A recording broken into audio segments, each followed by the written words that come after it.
Hey, we got some weather out there. It's been a very busy afternoon, and we're looking at potentially a pretty busy evening as well. Flood advisories continuing for Bernalillo County, but severe thunderstorm warnings for Colfax County. That's just coming on board in the last half hour, keep in mind.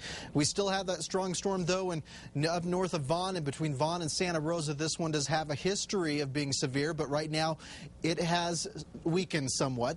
You look north of Springer, and we've got a very strong line of storms here. This one is severe, capable of producing 60-mile-per-hour gusts, also penny-size hail. So you want to watch out here because we're also seeing some cloud-to-ground lightning, heavy rains potentially with this as well. This is going to be right along 25 in the next 10 or so minutes. Meanwhile, take you down south. A very strong line of storms now working its way into the eastern area of the state. That is going to be of concern, especially now that we have the severe thunderstorm watch in effect from Raton back down towards Roswell for the rest of this evening, at least until 11 o'clock.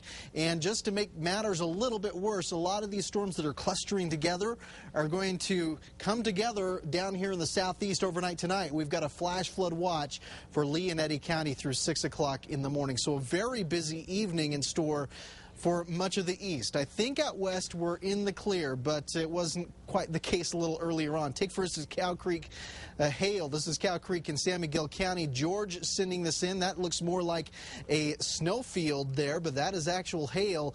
And Ladera and 98th here in Albuquerque. A viewer sending this in courtesy of their cell phone, and you see some of those rain sheets there.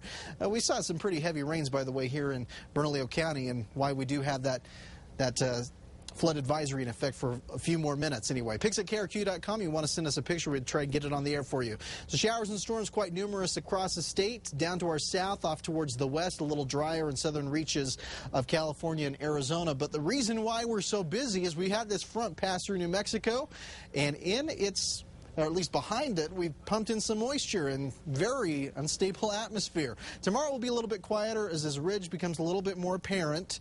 And then Saturday morning, we'll get another front to work its way on in. And much like today, we could end up with some strong storms, especially out towards the east with some dry lightning in the west.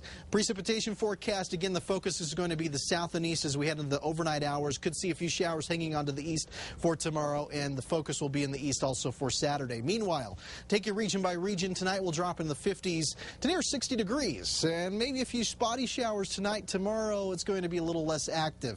Meanwhile, the northeast could see a few showers popping up this evening. Of course, we're seeing it right now, but tomorrow also a little bit less active, though. Highs in the upper 90s, and keep in mind the southeast, you're under severe thunderstorm watch through this evening, and the potential for flooding for places like Carlsbad, Hobbs, and up towards Lovington. Edgewood, you'll hit 86 tomorrow afternoon. Moriarty, 88. Overnight lows tonight, of course, in the 50s. Few spotty showers for the valley overnight tonight, but tomorrow should be a little bit quieter for us with highs in the upper 80s to low 90s. 87 degrees Santa Fe, quieter this weekend. If you got plans, please do not cancel them.